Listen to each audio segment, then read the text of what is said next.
السلام علیکم لسنرز، آج جو میں کمپلیٹ ناول ریڈ کرنے جا رہی ہوں وہ ہے ایک بار مسکرا دو، جو کہ تحریر ہے فائزہ افتخار کی۔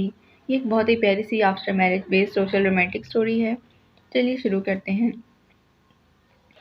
یار اسکا، جنید کی بڑی رازداری سے مخاطب کرنے پر وہ اس کی جانب جھکی تو جہاں اس کے یار کہنے پر اشب پہلے ہی تلملا اٹھا تھا، وہاں نئی نویلی چند روزہ دلہن کی خود پر سے توجہ ہٹتے دیکھ کر اور بھی جل بھن گیا۔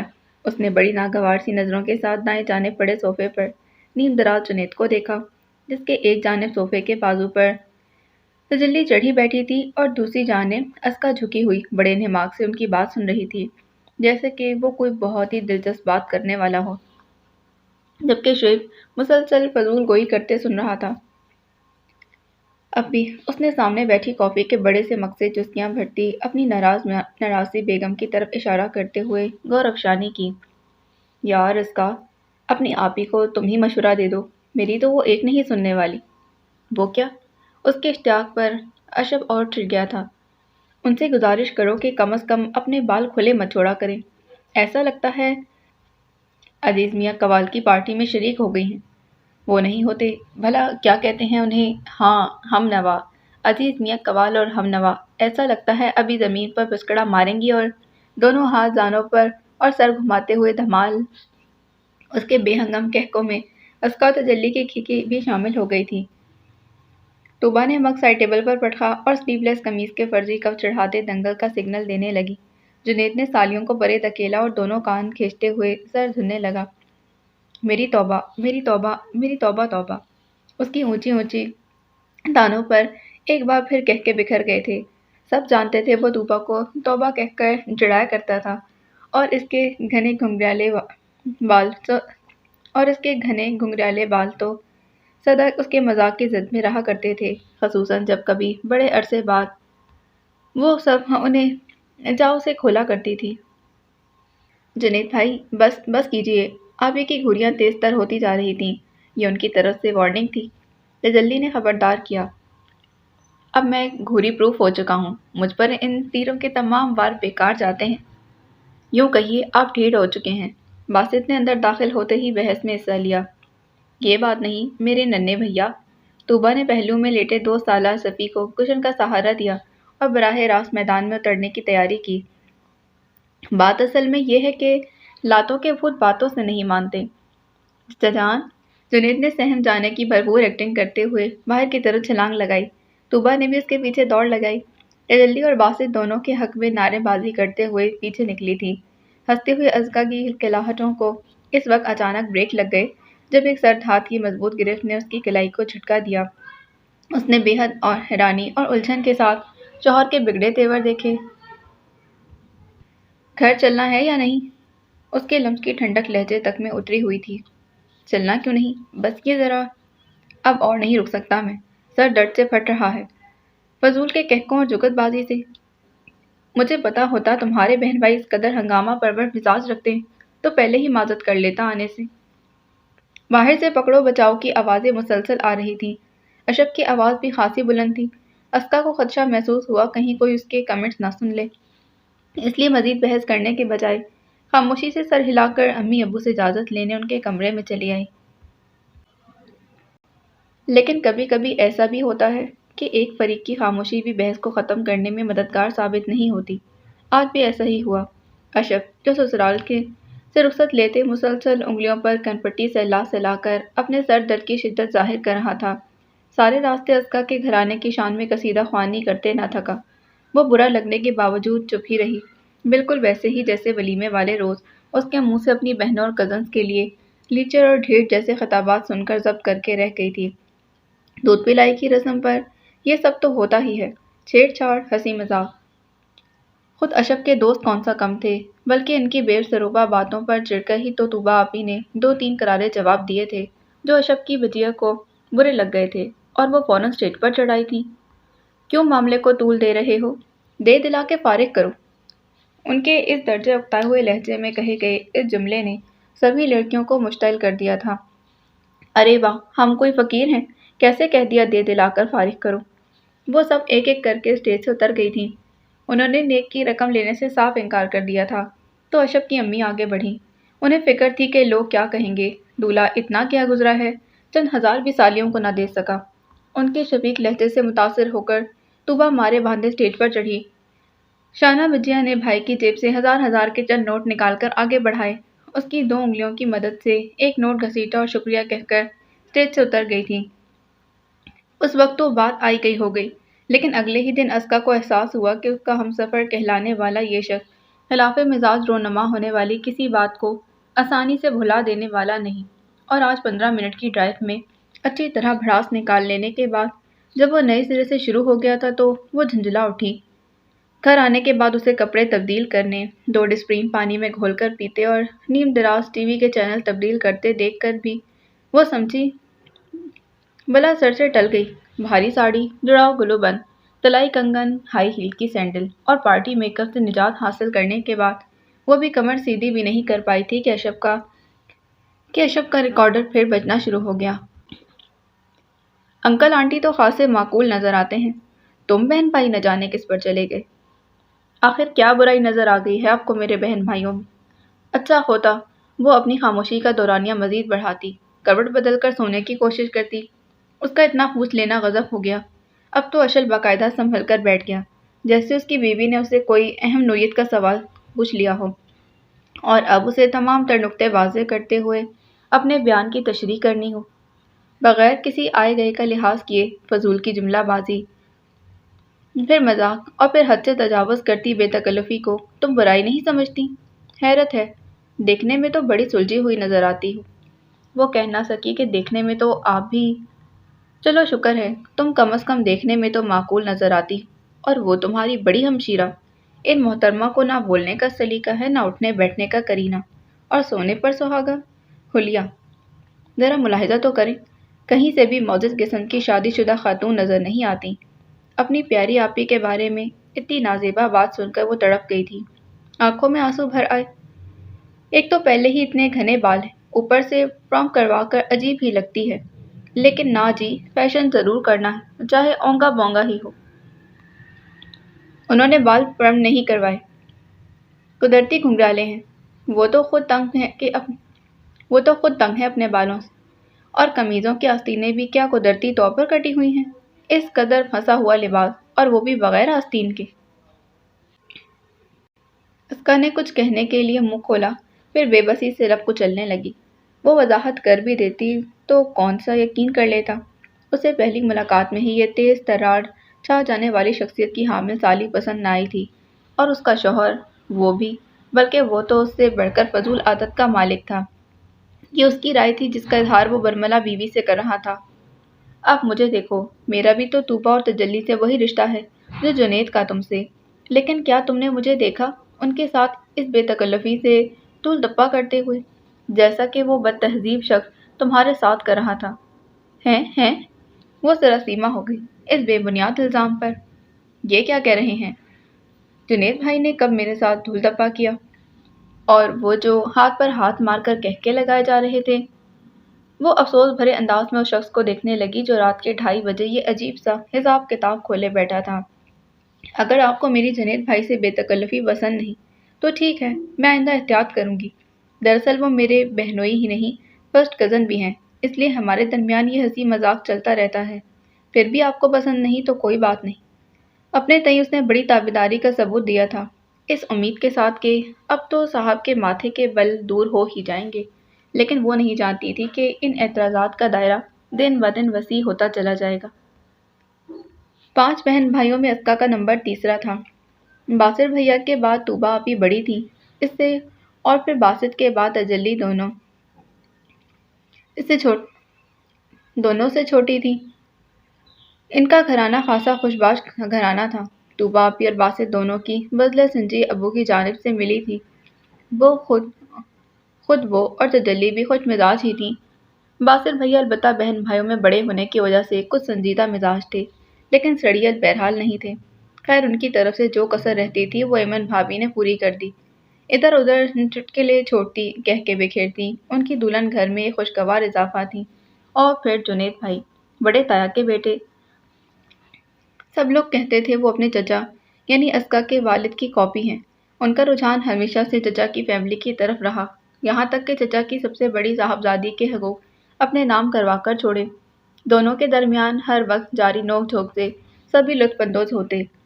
وہ اسے بکھرے بالوں اور فربہی مائع سراپے کی بنا پر قوالوں اور ریسلرز کے نام کے گیسے چڑھاتے، اور پھر جنید کی چھوٹی چھوٹی چائنیز آنکھوں اور باریک سی مونچھوں کی وجہ سے پرنس آف نیپال کہہ کر وہ چھیڑتی۔ بھابھی دونوں کی تکرار بڑھانے میں پیش پیش رہتی۔ وہ طوبہ پر جملہ اچھالتا تو بھی انہی کے کہکے سب سے بلند ہوتے۔ طوبہ جواباً جنید پر کوئی فکرہ جست کرتی تو بھی داد دینے والے میں بھابھی آگے ہوتی۔ باسط یہ سارے داؤ پیچ انہی پر آزماتا۔ امی اور بھیا لبوں پر مسکراہٹ لیے اپنے ہنستے کھیلتے گھرانے کو طمانینت سے دیکھتے، اور اسی کہکوں اور گنگناہٹوں کی فضا سے نکل کر یکدم وہ سسرال کے جامع سناٹے میں آئی تو دنوں میں ہی گھبرا گئی تھی۔ اس سناٹے میں اگر کوئی آواز گونجتی بھی تو وہ اشب کی تھی، اور اس کی باتیں اس قدر جلی کٹی ہوتی کہ اسکا کو دن بھر چھایا سناٹا غنیمت لگتا۔ ہفتے 10 دن بعد شبانہ بچیاں آتیں تو بجائے رونق کے گھر میں اور ہی عجیب طرح کی وحشت ہو جاتی۔ یہ بس 2 ہی بہن بھائی تھے۔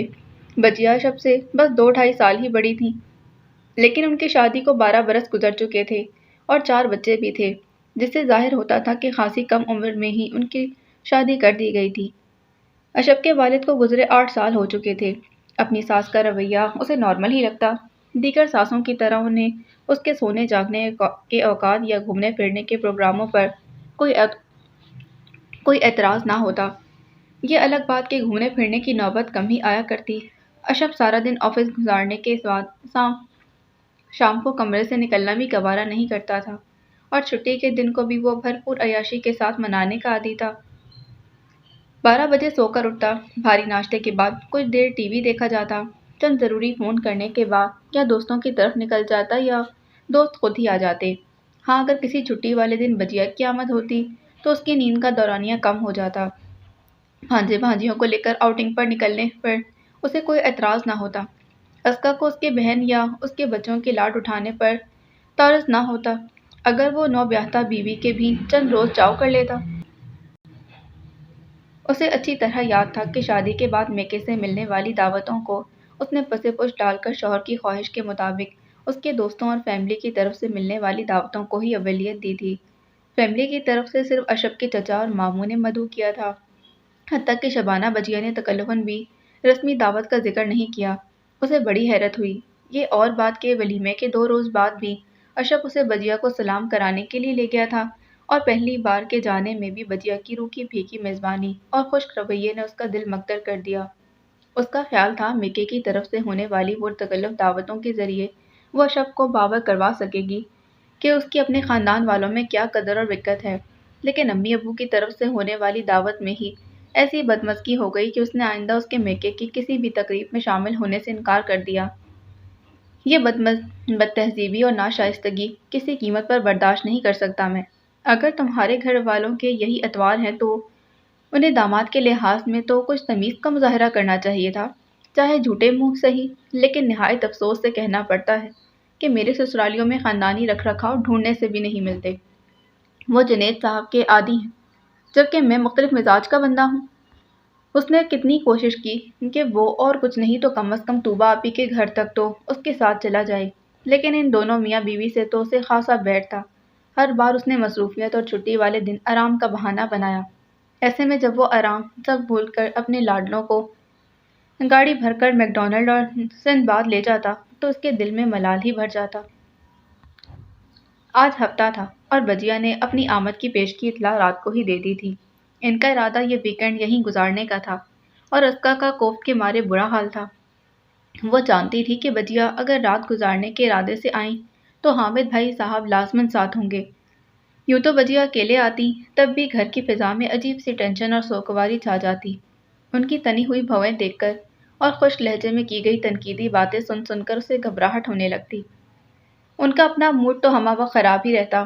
امی کے بیڈ پر چڑھ کر سرگوشیوں میں نہ جانے کیا کہتی رہتی کہ ان کے چہرے سے بھی افسردگی ٹپکنے لگتی۔ ویسے تو امی کا رویہ شروع دن سے اس کے ساتھ تقریباً دوستانہ ہی تھا، لیکن بجیا کی موجودگی میں وہ بہو سے لیا دیا انداز ہی اپنائے رکھتی۔ اس تمام صورتحال کے پیش نظر ظاہر ہے ازکا کو ان کی آمد کی اطلاع سن کر کوئی خاص خوشی نہیں ہوتی تھی، لیکن حامد بھائی صاحب کے ہمراہ آنے میں تو بچیاں انتہائی ناقابل برداشت ہو جاتی۔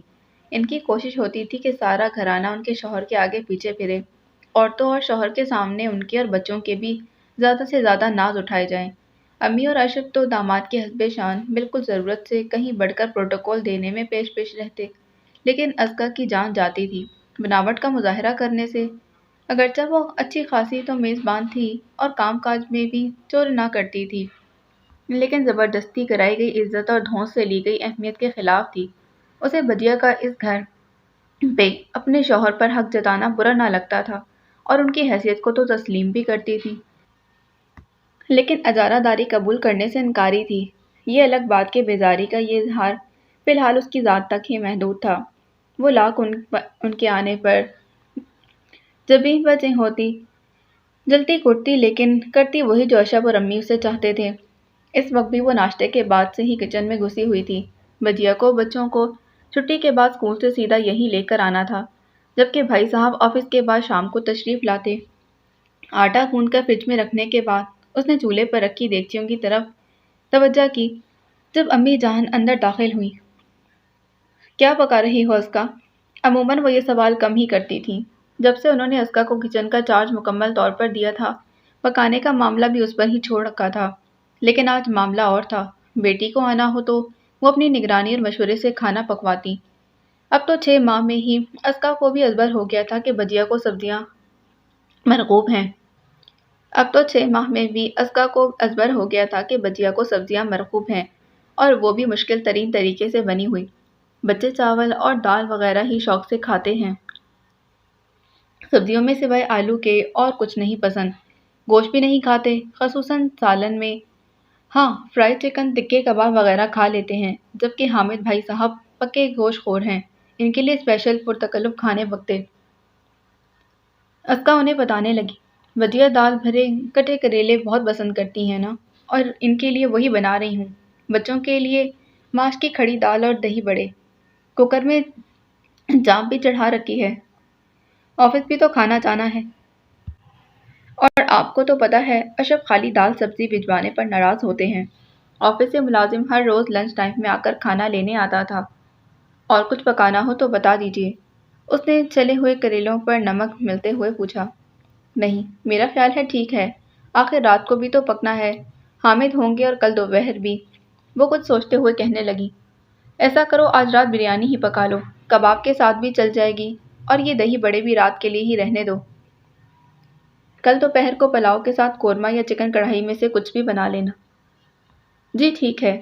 وہ جو پکوڑوں کا پیکٹ کھول کر بھگونے لگی تھی، واپس ایئر ٹائٹ جار میں بند کرنے لگی۔ اب دیکھو نا، پورا مہینہ پڑا ہے آگے، دیکھ بھال کے ہی پکانا پڑتا ہے۔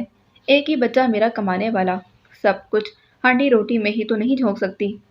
ازکا متفق ضرور تھی، لیکن اس نے اپنا تبصرہ محفوظ رکھا اور چپ چاپ چاپ میں ڈالنے کے لیے دہی میں مسالہ پھینٹنے لگی۔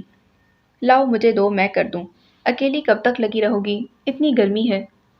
کوئی بات نہیں امی، کام ہی کتنا ہے، چاپ بھی تیار ہے، بس یہ دہی ڈال کر بھوننا ہے اور بس، آپ جائیں آرام کریں۔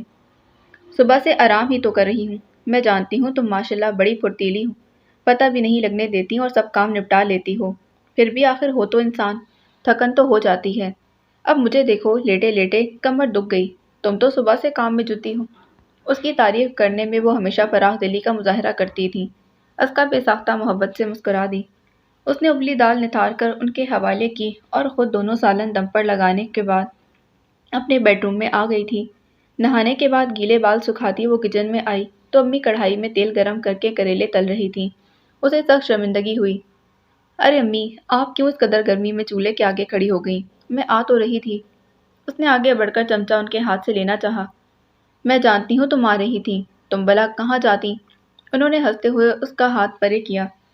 فکر مت کرو، ایک آدھ ڈش بنا لوں گی تو بھی تمہارے نمبر کم نہیں ہوں گے، سارا کریڈٹ تمہیں ہی جائے گا۔ ازکا نے حیرت سے ان کے چہرے کو دیکھا۔ وہاں نرم سی معصومیت اور شفقت کے علاوہ کچھ نہ تھا۔ لہجے کی شگفتگی محسوس کر کے وہ ہلکی پھلکی ہو گئی۔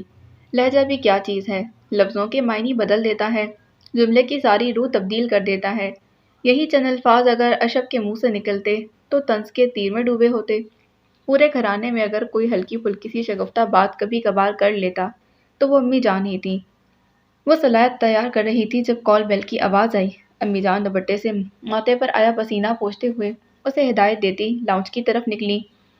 بس یہ 2-3 کریلے ہی کڑائی میں رہ گئے ہیں، سرخ کر کے نکال لینا اور پھر سارے اکٹھے ہی دم دے دینا، ہرا مسالہ چھڑک کے۔ ان کی بے چینی ازکا خوب سمجھتی تھی۔ وہ بیٹی پر ظاہر نہیں کرنا چاہتی تھی کہ وہ کچن میں کام کر رہی ہیں، لیکن ان کا جلدی جلدی کام چھوڑ کر باہر نکلنا بیکار گیا۔ دروازے پر اشرف کا ملازم تھا جو آفس سے لنچ لینے آیا تھا، اور ابھی وہ ہاٹ پاٹ میں کھانا ڈال کر باسکٹ میں رکھ رہی تھی کہ زید اور بکٹ کے زور زور سے چلانے کی آواز آنے لگی۔ اسے اپنے شانوں پر کوئی بھاری بوجھ گرتا محسوس ہوا۔ کتنے بد نصیب ہوتے ہیں وہ لوگ جن کے آس پاس موجود ہونے کا احساس ہی کسی کی طبیعت کو بوجھل کر دیتا ہے۔ سر جھٹک کر اس نے خود کو بشاش ظاہر کرنے کی کوشش کی اور سب سے ملنے باہر آ گئی۔ جس چیز کو امی اس پر ظاہر نہ کرنا چاہتی تھیں وہ پہلا لقمہ دیتے ہی جان گئی۔ کریلے تو امی پکار پکار کر کہہ رہے ہیں کہ یہ آپ کے ہاتھ کا جادو ہے۔ ان کے چہرے پر مسکراہٹ بڑی اجنبی اجنبی سی لگتی تھی۔ اسکا رمشا کی پلیٹ میں کباب ڈالتے ڈالتے رک کر ان کی مسکراہٹ کی وجہ کھوجنے لگ گئی۔ بڑے عرصے بعد آپ کے ہاتھ کا کچھ کھایا ہے نا امی؟ وہی ذائقہ، وہی لذت، وہی خوشبو۔ واقعی ماں کے ہاتھ میں کچھ ایسا تو ہے جو ہر لقمے کے ساتھ روح میں اترتا محسوس ہوتا ہے۔ اور امی جان جو ان کے پہلے فکرے پر ہی تردید کرنے جا رہی تھیں، باقی پوری بات سن کر مسکرا کر رہ گئی، اور یہ مسکراہٹ اس بات کی تصدیق تھی کہ دال بھرے کھٹے کریلے واقعی انہوں نے بنائے ہیں۔ ادھر امی کے چہرے پر مسرور سی مسکراہٹ آئی، ادھر بجیا کے چہرے پر مسکان غائب۔ ایک آئیبرو اچکا کر انہوں نے بڑی تفصیلی نگاہ ڈائننگ ٹیبل پر دوڑائی۔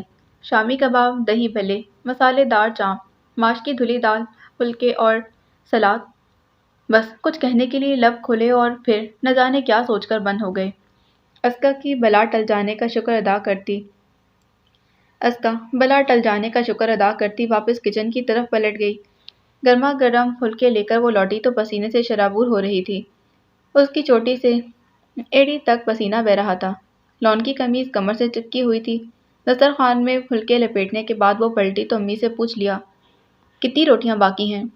بس 2-3 اور ڈال لو۔ ہاں جلدی سے لے آؤ، حشر ہو گیا تمہارا تو پسینے سے۔ اسکا ان کی بات پر گھبرا کر بجیا کو دیکھنے لگی جن کے حلق میں نوالا پھنسنے لگا تھا۔ امی کی بہو کے لیے فکر مندی دیکھ کر وہ بیٹی کے تاثرات سے بے خبر اپنی ہی کہتی رہی، میں نے تو سوچا تھا کہ آفس سے جو چپڑاسی آیا ہے اسی سے بازار کے نان منگوا لوں، پھر خیال آیا کہ تمہارے بچے تازہ روٹی کھاتے ہیں، وہ بھی گھر کی، اسی لیے رہنے دیا۔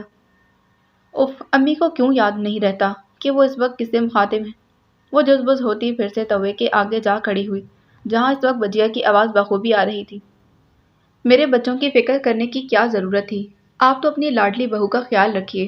ان کے لیے روٹی تو میں خود ہی ڈال لیتی، بلکہ یہاں میرے آنے کی بھی بھلا کیا تک بنتی ہے؟ پورا ہفتہ دن رات چولہے کے آگے کھڑی رہتی ہوں، یہاں آ کر بھی خود پکانا ہے تو گھر میں ہی ٹھیک تھا۔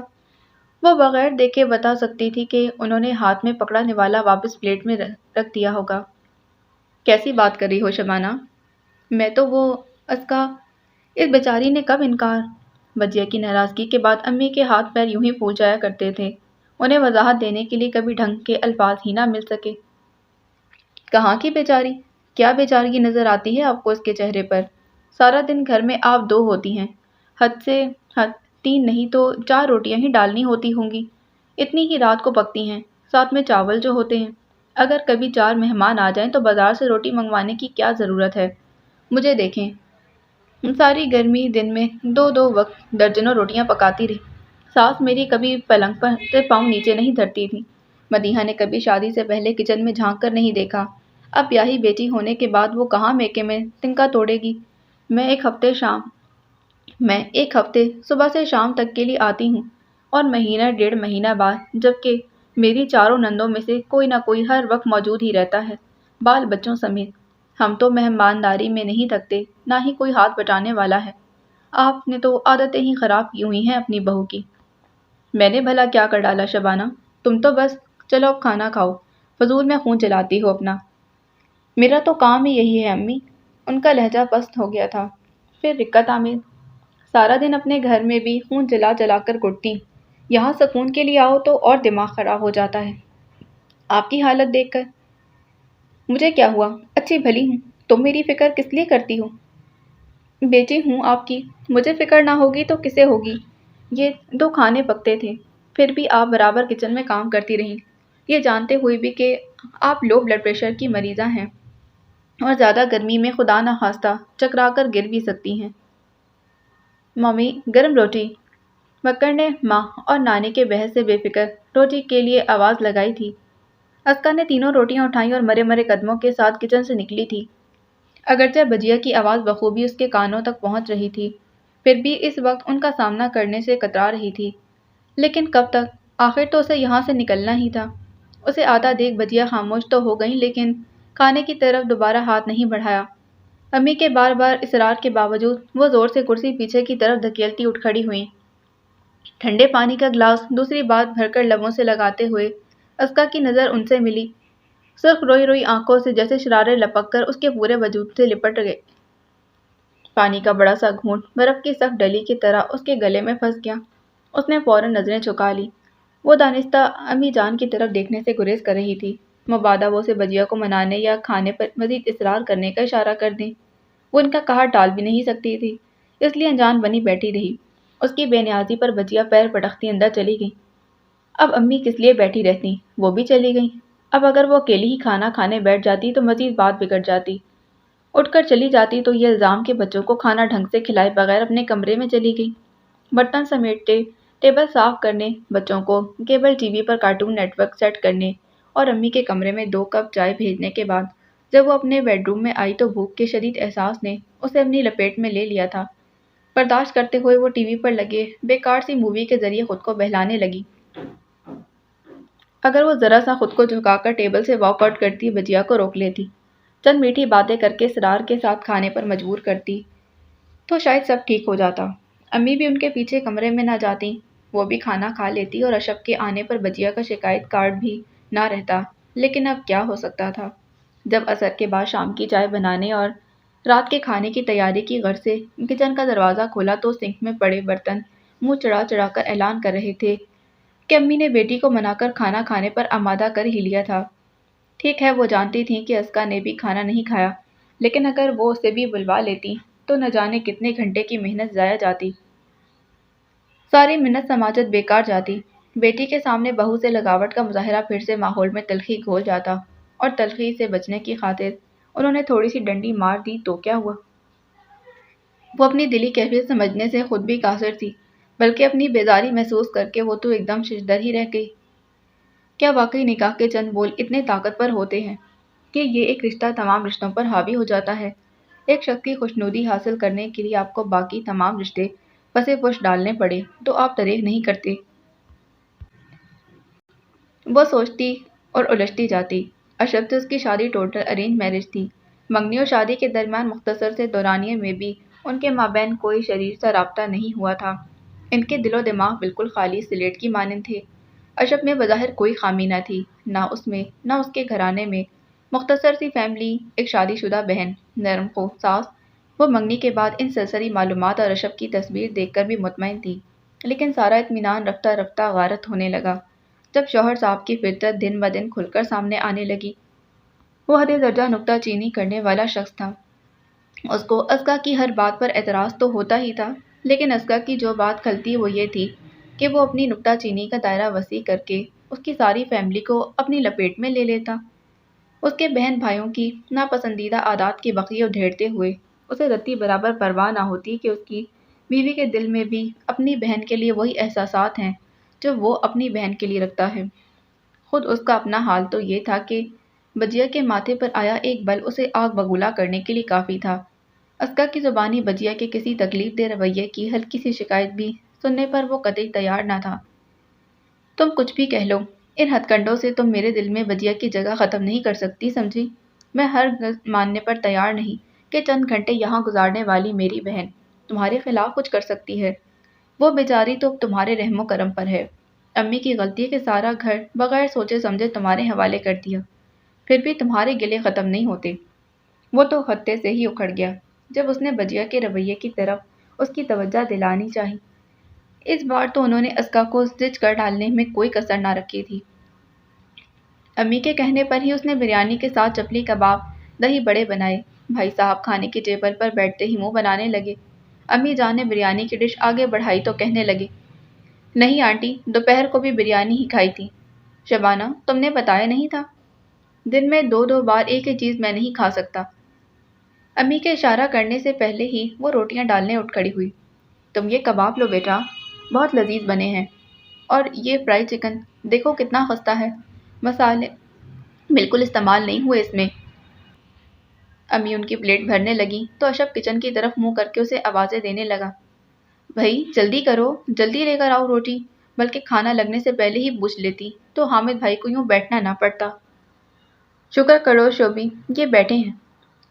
بجیا نے کہا، شاید سسرال کا لحاظ ہے، گھر میں ہوتے تو 1 منٹ میں ٹیبل سے اٹھ جاتے۔ کھانے تک آ کر روٹی کا انتظار کرنا بہت مشکل لگتا ہے انہیں، اسی لیے میں ایسی نوبت ہی نہیں آنے دیتی۔ اب بجیا سب میں وہ سوچ اب بجیا سب میں وہ سوچ بوجھ تو نہیں آ سکتی۔ وہ بڑبڑایا۔ جیسے تیسے جتنی جلدی اسے ہو سکا اس نے 2 3 روٹیاں پکائیں اور لے آئی تھی۔ بھائی صاحب فرائی چکن سے انصاف کر رہے تھے۔ روٹی کے چند لقمے کباب کے ساتھ لیے پھر افسوس سے سر ہلاتے اٹھ کھڑے ہوئے۔ لنچ بھی ٹھیک طرح سے نہیں لے سکا، اور اب دراصل چکن اور کباب دونوں ہی بنے تو اچھے ہیں مگر خشک خشک سے، روٹی حلق میں پھنس رہی۔ خیر چلو۔ بجیا کا رنگ اڑ گیا، پہلے شوہر کی پشت پر نگاہیں پھیر کر دیکھتی رہی، پھر امی کی طرف شکوہ کناہ نظروں سے دیکھنے لگی۔ کیا ہے امی، کبھی کبھار تو یہ آتے ہیں، آپ چند ڈھنگ کی ڈشز بھی نہیں بنوا سکتی؟ حامد کو بریانی پسند ہے اسی لیے بنوائی تھی، مجھے کیا پتا تھا اس نے دوپہر کو بھی یہی کھائی، تمہیں بتانا چاہیے تھا۔ امی خود بھی داماد کے اس طرح اٹھ جانے پر جھنجھلائی ہوئی تھی۔ کیا یہ بھی مجھے بتانا چاہیے تھا کہ کم از کم ایک تو سالن پکا لیا ہوتا تاکہ چاول نہ کھانے کی صورت میں کوئی روٹی ہی کھا سکے، یا پھر میں یہ سمجھوں کہ اب کچن کا بجٹ آپ کے ہاتھوں سے نکل گیا ہے اس لیے۔ یہ کیا بات کی آپ نے بجیا، یہ محض اتفاق ہے یا پھر ازکا کی لاپرواہی؟ آپ یوں میری محبت پر شک تو نہ کریں، کیا آپ کی اس گھر میں حیثیت بدل سکتی ہے؟ اشرف بوکھلا کر من من کرنے لگا۔ اگلے سارا دن اس نے بجیا کے نازک مزاج شوہر اور پیٹو بچوں کی خاطر مدارت میں جتے ہوئے گزارا تھا۔ ایسے میں اشرف کی لا تعلقی، امی کا کھچا کھچا سا انداز، بچوں کی افراتفری، شور شرابے اور بجیا کے کڑوے کسیلے جملوں نے مسلسل اس کا موڈ آف کیے رکھا۔ رات کو جب اس نے ازکا کی توجہ اس کے خراب موڈ کی طرف دلائی تو وہ چپ نہ رہ سکی۔ ایسے میں کوئی کیسے موڈ ٹھیک رکھ سکتا ہے جب دن بھر سخت گرمی اور خراب طبیعت کے باوجود سخت محنت کی ہو اور بجائے چند الفاظ تعریف کے یا حوصلہ افزائی کے سننے کے صرف تنقید اور طنز سننے کو ملے۔ میں جب بھی بجیا کے سامنے آئی مجھے سبکی کا سامنا ہی کرنا پڑا۔ وہ اپنے شوہر اور بچوں کے سامنے مجھے کچھ بھی کہہ دیتی ہیں اور آپ کا طرز عمل انہیں شہ دیتا ہے۔ میں اگر چپ چاپ سن لیتی ہوں تو اسی کو غنیمت جانیں۔ یہ امید بد رکھیں کہ اتنی انسلٹ اور دل دکھانے والے رویے کے بدلے میں وہاں ہنس ہنس کر باتیں بگاڑوں۔ وہ بے حد جل کر بولی اور اشرف تلملا اٹھا۔ کیسی سبکی، کون سی انسلٹ، کیا کہہ دیا ہے تمہیں بجیا نے؟ تم غلطی کرو اور تمہیں اس کا احساس بھی نہ دلایا جائے، یہی چاہتی ہو تم؟ یہ رواج تمہارے گھر میں ہوگا، مہمانوں کو منہ نہ لگانے کا۔ اپنے میکے کی عادتیں بھول جاؤ ازکا بیگم، ہم خاندانی لوگ ہیں۔ اور ہم؟ بولو ہم کیا ہیں؟ وہ بفر اٹھی۔ میرے منہ مت لگو، مجھے اونچی آوازیں پسند نہیں، نہ بلند لہجے، اپنی اوقات میں رہو گی تو تمہارے حق میں بہتر ہوگا۔ اس کے سرد لہجے کی سرسراہٹ اور خونی آنکھوں میں ایسی دھمکی تھی جسے محسوس کر کے وہ سہم گئی۔ سارا تیش جھاگ کی طرح بیٹھ گیا۔ بے بسی کی آخری حد کو چھوتے ہوئے اس نے سوچا کہ شاید وہ اس شخص سے کبھی محبت نہ کر سکے گی، کبھی نہیں، لیکن ایسا نہیں تھا کبھی۔ اسے اشرف سے محبت تھی، کیوں تھی، کس لیے تھی، یہ اس کی سمجھ سے باہر تھا۔ کیا واقعی نکاح کے چند بول اتنے طاقتور ہوتے ہیں کہ محض ایک رشتے کو بچانے کے لیے باقی تمام رشتے پسے پش ڈال دیے جاتے ہیں؟ اس کے پاس کوئی جواب نہیں تھا۔ وہ بے چین ہو کر کمرے میں پھرنے لگی۔ کل صبح ہی وہ اپنی امی کی طرف رہنے آئی تھی۔ شادی شدہ زندگی کے ان 6 7 ماہ کے دوران یہ دوسرا موقع تھا جب وہ یوں چند دن رہنے کا پروگرام بنا کر گھر سے نکلی تھی۔ کوئی پابندی تو نہ تھی اس پر، بس وہ خود ہی کچھ تو اشرف کے رویے سے خائف ہو کر اور کچھ امی جان کی تنہائی کا خیال کر کے زیادہ دیر نہ رکتی۔ امی کو پتہ چلا تو خود اصرار کر کے اسے بھیجا اور اپنی طرف سے خوب بے فکر رہنے کی تاکید بھی کی تھی۔ لیکن ایک ہی دن میں وہ فکر مند ہو گئی اور سونے سے پہلے اشرف کو فون کر دیا۔ بس کل شام آپ مجھے لینے آ جائیے گا۔ نہ جانے امی کس طرح اکیلی ناشتہ اور کھانا وغیرہ تیار کرتی ہوں گی، اور اس کے اس انداز پر وہ نہال ہی تو ہو گیا۔ اسی سرشاری میں وہ اسے خود لینے آنے کا وعدہ بھی کر بیٹھا۔ حالانکہ سسرال جانا اس کے لیے ایک ناگوار عمل تھا، اور اس وقت وعدے پر اس وعدے پر وہ خوش بھی ہو گئی۔ لیکن صبح اٹھتے ہی جب اس نے طوبیٰ کی آواز سنی تو بیزاری کی ایک لہر نے اسے اپنی لپیٹ میں لے لیا تھا۔ یہ سوچ اسے سن کر گئی کہ وہ اپنی بہن، اپنی عزیز سکھی، اپنی ماں جائی کے آنے پر اس طرح بجھ گئی، صرف اس لیے کہ اس کے مزاجی خدا کو اس کی بہن کی موجودگی پسند نہیں۔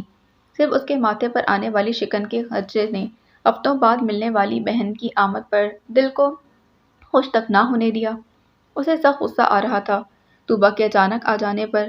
کیا تھا جو وہ ایک دن بعد آ جاتی؟ وہ کلس کر رہ گئی جب ایمن بھابی نے اندر جھانکا۔ ارے اسکا، تم ابھی تک اندر بیٹھی ہو؟ ناشتہ لگ چکا ہے، اور طوبیٰ بھی کب سے تمہیں پوچھ رہی ہے۔ پوچھ رہی ہے، اس نے کڑ کر سوچا۔ انہی حرکتوں کی وجہ سے اشرف بگڑتے ہیں مجھ پر۔ اب اگر اس وقت وہ بھی یہاں ہوتے تو برا محسوس کرتے کہ طوبیٰ آئی اور سیدھا ناشتے کی میز پر بیٹھ گئی، بجائے گھر کے لوگوں سے ملنے کے۔ کیا ہوا؟ کیا سوچ رہی ہو؟ ناشتہ کر لو، ایمن بھابی نے دوبارہ کہا تو چڑ گئی۔ آ رہی ہوں بھابی، ناشتہ ہی ہے نا، کہیں بھاگا جا رہا ہے؟ اس کے اقتائی لہجے پر بھابی کے چہرے پر ہر وقت کھلی رہنے والی مسکراہٹ پھیکی پڑ گئی، اور وہ چپ چاپ پلٹ گئی تھی۔ بے دلی سے چپل میں پاؤں پھنسائے اور بکھرے بال سمیٹتے ہوئے اسے ان کے پیچھے نکلنا ہی پڑا۔ طوبیٰ آلو بھرے پراٹھے سے نبرد آزما تھی، اسے دیکھ کر کرسی سے اچھل کر چیخی۔ بے ایمان، کل سے آئی ہو، مجھے بتایا تک نہیں؟ وہ بے ساختہ اسکا سے لپٹ گئی۔ وہ تو مجھے تجلی نے فون کیا، شکر ہے جنید ابھی گھر پر ہی تھا، میں نے جلدی سے بیگ میں کپڑے ٹھوسے اور نکل آئی۔ عرصہ ہی ہو گیا ہے رات کو اکٹھے بیٹھ کر بھابی کی برائیاں کیے۔ اس نے شرارت سے ایمن بھابی کو دیکھا۔ انہوں نے چائے میں چینی گھولتے گرم چمچہ اس کے ہاتھ کے پشت پر رکھ دیا تھا۔ پھر وہ چیخی، دیکھیں نا ناصر بھیا، آپ کی بیگم نندوں پر جسمانی تشدد کرنے پر اتر آئی ہے۔ بھئی، یہ تو حقوق نسواں کا کیس ہے، مجھ سے کیا کہہ رہی ہو؟ وہ ہاتھ پہنچتے اٹھ کھڑے ہوئے۔ تجلی، تم نے فون پر میرے آنے کی اطلاع تو دے دی طوبیٰ کو، یہ نہیں بتایا کہ میں آج رات واپس جا رہی ہوں۔ خواہ اس نے زحمت کی۔ اس کے جانے کی بات سن کر طوبیٰ کا منہ لٹک گیا۔ کیا واقعی؟ بس تم ایک رات کے لیے ہی آئی تھی؟ مجھے کیا پتا تھا، میں فضول میں اتنے پروگرام سیٹ کر کے گھر سے نکل آئی۔ اب تو واقعی تم سے لڑنا چاہیے، جب تمہیں ایک ہی رات رکنا تھا تو مجھے کل ہی فون کر لیتی، کم از کم میں کل شام کو ہی آ جاتی۔ میں نے سوچا تھا، لیکن پتہ چلا میرے آنے سے 2-3 دن پہلے ہی تم 5 دن رہ کر واپس گئی ہو، اس لیے رہنے دیا کہ اب روز روز کہاں گھر بار چھوڑ کر نکلو گی۔ پہلے کی بات اور تھی، اب تو تمہارا بیٹا اسکول جانے لگا ہے۔ الفاظ تو سادہ تھے لیکن طوبیٰ کو بری طرح محسوس ہوئے۔ حالانکہ ہنسی مذاق میں وہ سب بہن بھائی ایک دوسرے کو کافی کچھ کہہ جایا کرتے تھے، اور اسکا کے انداز میں مذاق کی کوئی رمق نہ تھی۔ شاید اس لیے اس نے اس جملے کو اور طرح سے لیا اور چپ کر گئی، بلکہ چند منٹ کے لیے سبھی خاموش ہو گئے۔ اسکا کو اپنی سرد مہری کا احساس ہوا تو وہ شرمندہ ہو گئی۔ واقعی کئی ہفتوں بعد ملنے والی بہن کی گرم جوشی کے مقابلے میں اس کا رویہ نامناسب تھا، لیکن وہ کیا کرتی، اسے طوبیٰ سے بھلا کیا شکایت ہونی تھی؟ وہ تو بس اشرف کی متوقع ناراضی کا سوچ سوچ کر الجھ رہی تھی، اور اسی الجھن میں اسے ڈھنگ سے بات نہ کر سکی۔ اپنی خجالت مٹانے کا اور کوئی طریقہ سمجھ نہ آیا تو چائے کا مگ اٹھا کر امی کے کمرے میں چلی گئی۔ شام کو بھابی کی مدد کی غرض سے کچن میں گئی تو طوبیٰ ایمن بھابی کے کندھے پر جھکی کچھ کہہ رہی تھی۔ وہ بھی تائید میں سر ہلانے لگی۔ اسکا نے محسوس کیا اسے آتا دیکھ کر تجلی نے دانستہ طوبیٰ کو متوجہ کیا۔ طوبیٰ آپی، آپ رہنے دیجیے، میں اسکا آپی سے پوچھ لیتی ہوں۔ ٹرائفل بنانے کی ترکیب؟ اور طوبیٰ نے چونک کر اسے دیکھا۔ بھابی بھی سنبھل کر کھڑی ہو گئی۔ ارے آؤ آؤ، چائے پیو گی؟ بھابی نے بڑے سے دیگچی میں چمچے چلاتے ہوئے پوچھا۔ نہیں، میں تو پوچھنے آئی تھی کہ اگر کوئی کام ہو تو بتا دیجیے، میں کچھ مدد کروا دوں کھانے کی تیاری میں۔ تھینک یو جانو، تم نے پوچھ لیا، اتنا ہی کافی ہے۔ اور اس موٹی کو دیکھو، گھنٹہ بھر سے میرے سر پر کھڑی ہے، بجائے ہاتھ بٹانے کی الٹا فرمائش کر رہی ہے، سارے کام چھوڑ کر ابھی اس کے پکوڑے تلیں۔ کبھی کبھی تو آپ کو موقع ملتا ہے اپنی کارکردگی دکھانے کا، اس میں بھی اگر ہم دونوں آپ کا ہاتھ بٹانے لگے